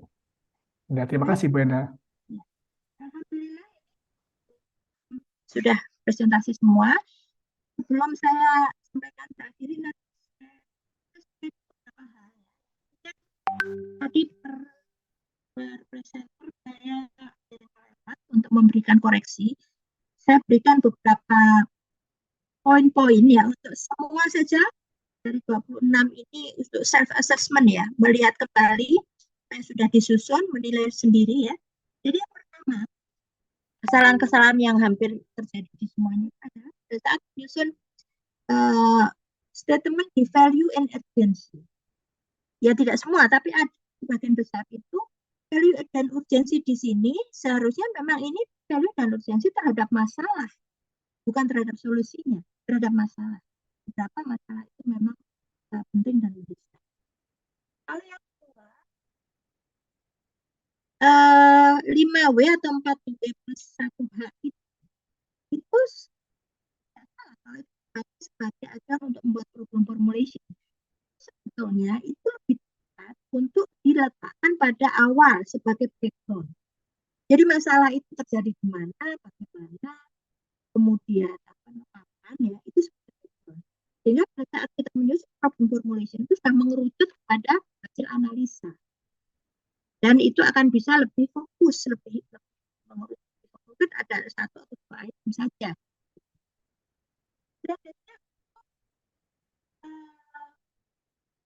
Menentukan constraint ini uncertainty. Ini juga harus konsisten. Kalau yang namanya uncertainty pasti constraint. Ya. Tapi kalau constraint belum tentu uncertainty. Coba dicek lagi. Ya, gitu. Nah, yang menarik adalah semuanya memakai fishbone analysis ya, fishbone analysis. Sebenarnya banyak sekali yang bisa membantu di dalam menentukan. Yang pertama, itu adalah menjadi masalah atau yang menjadi dampak. Kemudian tulang-tulangnya kan penyebab. Dari situ bisa kita ambil satu statement yaitu cause and effect. Ya. Kemudian nanti barangkali bisa diambil cause yang paling dominan. Yang kedua, problem formulation itu bisa menggabungkan statement yang ada di kepala ikan dengan cause yang dominan. Ya, kayak begini-begini ya disebabkan oleh ini. Nah, itu kan problem formulation. Nah, itu coba dicek konsisten yang sudah disusun itu dengan fishbone analisisnya. Kalau belum konsisten kan nggak nyambung jadinya bahwa itu ada masalah menjadi dampak dari nah, struktur and proses itu tadi beberapa itu sangat mudah apabila kita mengambil dari flowchart. Ya, dari flowchart itu kan jelas kan ada urutan proses begini. Nah, struktur proses itu disebutkan bahwa di awal ada proses seperti ini, kemudian ini proses yang bermasalah yang menjadi fokus dan pada proses selanjutnya akan seperti ini. Sehingga dari situ lebih mudah untuk menyusun operasional apa sih problem situation dalam hal struktur and proses. Jadi hal seperti itu yang perlu dijaga. Jadi pada saat kita menyusun satu proses analisa yang nanti dituangkan dalam satu karya ilmiah, itu harus ada konsistensi gitu. Harus ada konsistensi antara pernyataan pertama, kedua, ketiga, dan juga dari metode yang dipakai. Karena seperti ada beberapa yang pakai USG, apa sih itu USG itu? Nah, kalau sudah di USG itu, hasilnya itu akan sangat bagus, sangat relevan untuk dinarasikan di value dan urgensi. Jadi sayang kalau itu tidak dipakai itu. Jadi value dan urgensi adalah merupakan dari analisa USG. Ya. Jadi itu yang coba deh semua saja melihat kembali hasil karyanya dan kalau memang mau direvisi silakan dan nanti bisa dikirim kembali. Ya kalau tidak apa saya sudah punya nilai tapi saya berharap juga bisa ini kan supaya untuk memperbaiki nilai ya. Itu saya lepas dari itu saya apresiasi semua sudah berusaha untuk mengeksplor ya, mengeksplor masalahnya sendiri-sendiri ya. Hanya memang ada proses ketajaman analisa, ada proses menstrukturkan permasalahan dan analisanya itu yang barangkali perlu lebih bisa diperbaikin dan dilatih kembali. Dan ini akan sangat berguna pada saat nanti menyusun tesis, ya, supaya mudah untuk mempersepsikan sebetulnya ini masalahnya apa, analisanya dengan seperti apa, dan ya ada beberapa tadi yang sudah membuat satu asumsi-asumsi solusi, silakan ya. Tapi sekali lagi di sini yang saya tekankan adalah sampai dengan problem formulation, gitu ya. Baik, itu yang bisa saya sampaikan ya. Jadi sekali lagi ini proses belajar, proses berlatih kita untuk menajamkan logic thinking. Ya. Dan nanti untuk tugas kedua sekali lagi ini adalah membuka wawasan kita tentang analisa sistem. Saya minta untuk memilih ya, memilih jurnal ataupun karya ilmiah yang bisa dipakai sebagai satu objek ya, objek untuk di resume, dan dari situ bisa kita lihat bagaimana sebetulnya apa saja ya, ada optimasi, ada keputusan, ada pemodelan ya, yang itu akan bisa melengkapi materi-materi tersebut, materi-materi yang saya sebutkan tadi ya, saya kira itu. Jadi sekali lagi analisa sistem ini memang harus betul-betul, ini ada yang masih di waiting room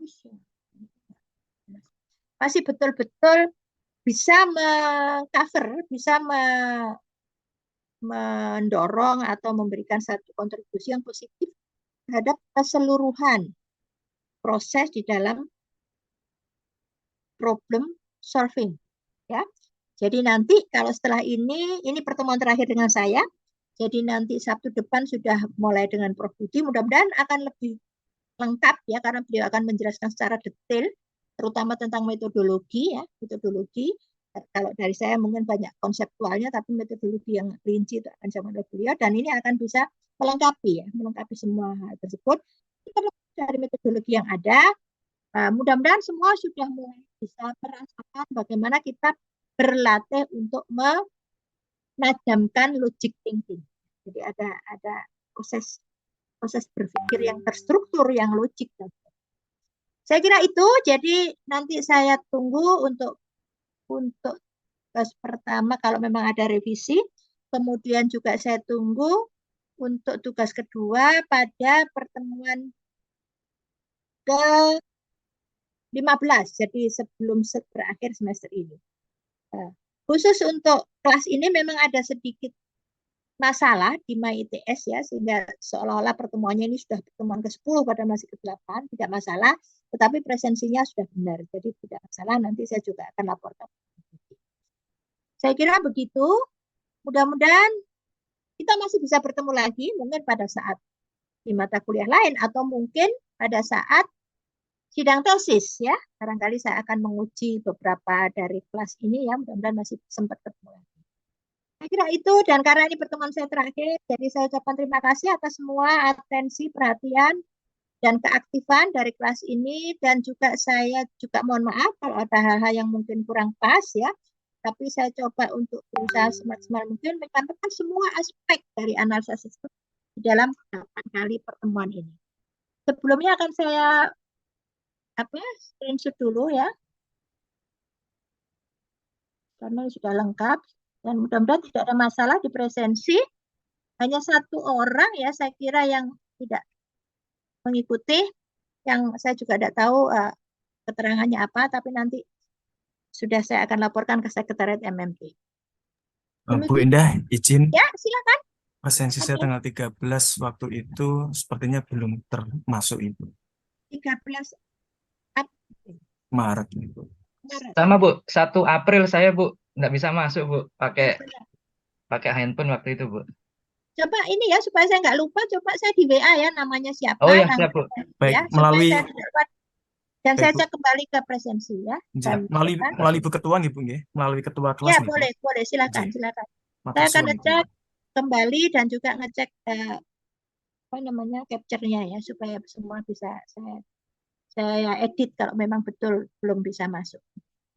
Baik, saya kira demikian. Mudah-mudahan nanti juga bisa mengikuti sesi-sesi dari Prof. Budi dengan baik dan lancar ya, sehingga nilai dari saya maupun dari Prof. Budi akan menghasilkan hasil yang maksimal. Saya kira itu.